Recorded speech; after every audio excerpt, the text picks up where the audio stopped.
MTN 이항현 전문위원과 함께하는 딱이겁니다. 위원님 안녕하세요. 네, 안녕하세요. 네, 오늘 저희의 주제는요? 네, 앞서 말씀드렸던 대로 올해 첫 FOMC 회의가 오늘 밤부터 열리고요. 그리고 오늘 내일이 하는 거가 옐런 의장의 마지막, 그리고 제롬 파월 의장이 2월 4일 날 취임하거든요. 네. 그리고 묶어서 같이 한번 설명해 드리도록 하겠습니다. 네, 알겠습니다. 올해 첫 FOMC 회의가 예정이 되어 있는데 관련한 이야기부터 쭉 한번 일정부터 점검을 해볼까요? 네, 그 FOMC는 매년 8번 열리는데요. 1월부터 30, 30일이고요. 11월까지 열리는데요.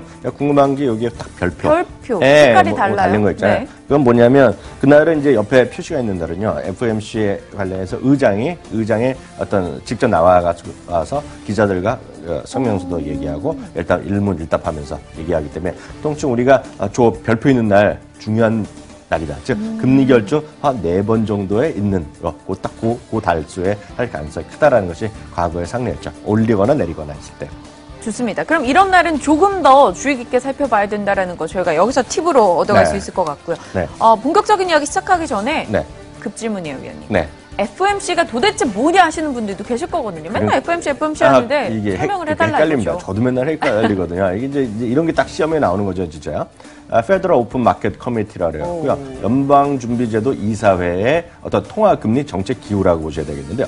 실제로 보면 우리나라를 보면 금융통화위원회 우리나라도 이제 열리잖아요. 네. 그거와 그런 똑같은 비슷한 역할을 하고 있다라고 보셔야 되겠고요. 매년 8번 열리고요. 그때까지 그 다음 회의까지 할 때까지 어떤 금리 운영, 그러니까 결국 가장 중요한 것은 금리를 결정하는 자리다라고 일단 이해하시면 되겠습니다. 근데 우리는 뭐 금통위원 몇 명이 찬성하고 몇 명이 반대했다 뭐 이렇게 뉴스가 나오잖아요. FOMC도 그럼 뭐 숫자가 몇 명인지 정해져 있는 거예요? 네, FOMC는 대통령이 임명하는 7명 이상이요. 지역 연방은행 총재 5명을 일단 우선 그렇죠. 12명이 되겠고요. 뉴욕 그중에서 지역 연방은행 총재 중에서 뉴욕님 중요하잖아요. 그래서 뉴욕은 이제 당연직이 되겠고요. 나머지는 1년씩 해갖고 돌아가면서 일단 이행하는 거가 되겠고요. 말씀드렸다시피 제롬 파월 의장이 이번에 의장이 되는데요. 부의장은 관례적으로 뉴욕 연방은행 총재가 맡는다라고 일단 이해하시면 되겠습니다. 여긴 또 FRB가 나왔어요. 위원님 오늘 뭐 저 궁금한 거 다 여쭤볼래요. 네네. FOMC 그리고 페드, FRB. FOMC는 제가 좀 전에 이렇게 말씀드렸고요. 그다음에 페드 얘기하잖아요. 페드는 페더럴 리저브 시스템인데요. 연방준비제도인데 여기서 헷갈립니다. 연방준비제도가 우리를 보면 중앙은행, 한국은행 같은 거다라고 보셔야 되겠어요. 미국은 은행의 형태가 아니기 때문에 시스템이고요. 연방준비제도가 한국으로 치면 한국은행. 그래서 연준은 미국을 12개 지구로 나눠서 이제 지역 연방 이렇게 있는데요. 그러니까 결국 이게 큰 우리나라의 은행의 역할을 한다. 중앙은행의 역할을 한다라고 보셔야 되겠고요. 그 다음에 FRB 얘기하잖아요. FRB의 B자는 보드입니다. 그래갖고 쉽게 해서 최고 의사결정 기구. 그러니까 요 앞서 말씀드린 페드의 최고 의사결정 기구. 그러니까 우리나라 보면 이사회? 대표이사도 있고 이사회 이런 거 있잖아요. 그러니까 페드는 전체적인 이사회 가장 큰 핵심 의결 기구가 되겠고요. 그 밑에 이제 여러 가지가 있다라고 일단 이해하시겠죠. 그리고 전체 많은 사람 모여서 일단 금리를 결정하는 것이 FOMC다. 딱 그렇게 딱 이해하시면 되겠습니다. 그럼요. 보통 뭐 연준이 금리를 몇 프로 올리기로 결정했습니다. 할 때 그거는 페드인 거죠. 네, 그런 거죠. 그리고 그거 하고는 그걸 이제 최종하는 거고 금리 결정해서 발표하는 그 모임 자체가 FOMC. 연방준비제도 이사회가 되겠고요. 중요한 것은 FRB 의장은 이제 제롬 파월 의장이 FOMC 위원회 위원장을 겸임을 하고 있는 거가 되겠는데요. 세계 경제 대통령이라는 입장을 하고 있는데요. 이제 문제는 이게 재미난 걸 아셔야 되겠네요. 이게 물론 많은 사람들한테 반대도 하고 찬성도 하고 나중에 이렇게 딱 공개도 되잖아요.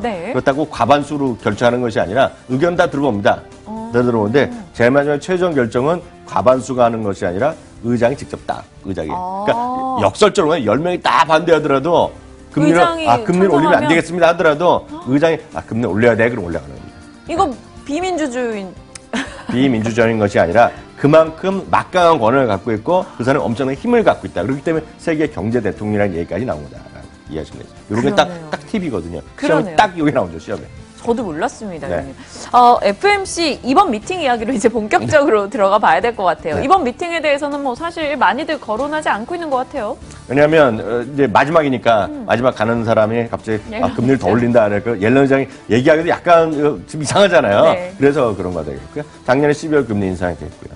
옐런 의장의 마지막 주재 회의다라고 이해하셔야 되고요. 그렇기 때문에 이번에는 금리가 변동될 가능성이 거의 없다. 이게 상식이다라고 일단 이해하시면 되겠습니다. 그럼 이제 가는 분 얘기 말고 오는 분 얘기해보세요. 제롬 파월. 어떤 사람이에요? 일단 보시면 이제 이미지 자체는 딱 이 양반인데 제가 느낌으로 보면 약간 무서워요. 무서운데 제 입장에서 보면 그냥 쉽게 얘기하면 이분의 자산이 5,500만 불 정도 될 겁니다. 5,500만 불을 얼추로 따라 600억. 엄청난 부자.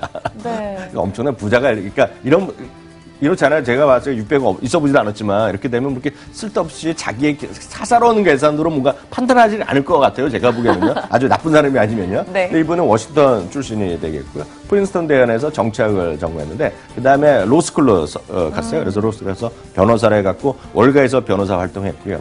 조지 부시 그 예전 첫 번째 부시 네. 대통령 때 재무 차관했고요. 이제 그때 그만두고 나서 어딜 가냐면 칼라이 그룹에 그 유명한 칼라이 그룹의 파트너가 돼갖고 여기서 이제 돈을 많이 번 겁니다. 월가에 이제 진출해서 돈을 많이 벌었고 그때 얼마나 많이 벌었는지 모르겠지만 자산이 5,500만 달러라고 이해가 되겠고요. 이분의 성향은 약간 중립적인 공화당이지만 이렇게 공화당의 보수적이지도 않겠고 그렇다고 그렇게 어떤 개혁적인 사람도 아니라서 친상적이다.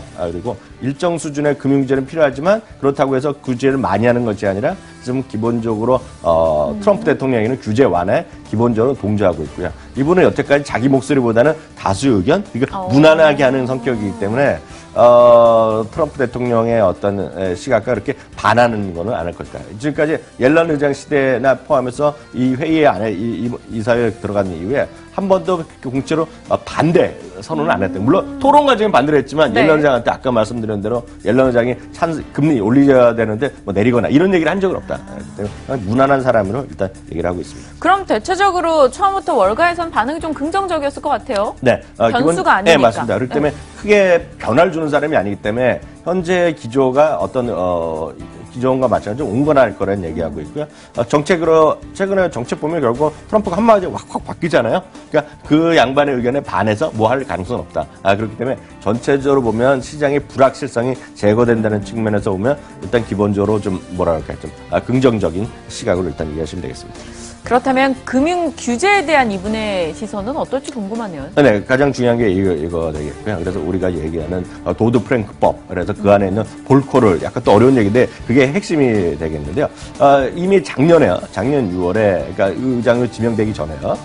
전에 그 기자회견 한 적이 있어요. 그때 여러 가지 얘기한 적이 있는데 금융위기 이후 은행 산업의 수익성과 안정성이 상당히 회복됐다. 그렇기 때문에 불필요한 규제를 좀 줄여야 된다는 얘기하는 것이가 되겠고요. 거기서 봐서 말씀하셨던 도드 프랭크법 안에 있는 볼코르의 완화에 대한 법안이 될 가능성이 크다라고 보셔야 되겠는데요. 네. 여기서 보면 이제 또 볼코르 이게 헷갈리는데요. 이게 보면 이것까지는 시험을 잘 안 나요. 볼코르까지는 시험이 안 나오는데 2010년이요. 오바마 대통령이 서명하면서 통과된 도드 프랭크 법의 핵심 사항인데 이게 뭐냐면 쉽게 얘기해서 이겁니다.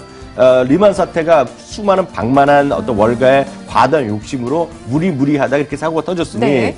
너희들 돈으로 지금 무리해서 파생 상품이라든가 위험한 상품을 많이 하고 그걸 통해서도 경영권을 지배하고 이런 걸 하지 못하게 하는 거가 되겠죠. 그렇기 때문에 상당히 이제 과도하게 은행이 무너지거나 이런 것을 상당히 없애놨는데 네. 그러다 보니 상당히 이제 과도한 규제가 있으니 이걸 좀 풀어놔라. 시장도 좋아졌으니. 이렇기 때문에 금융기관에 좀 너희들이 자율적으로 많이 할 수 있게 하자는 것이 일반적인 시각인데요. 그런 거에 좀 동의하는 사람이다. 바로 이 사람이라고 일단 크게 이해하시면 되겠습니다. 네.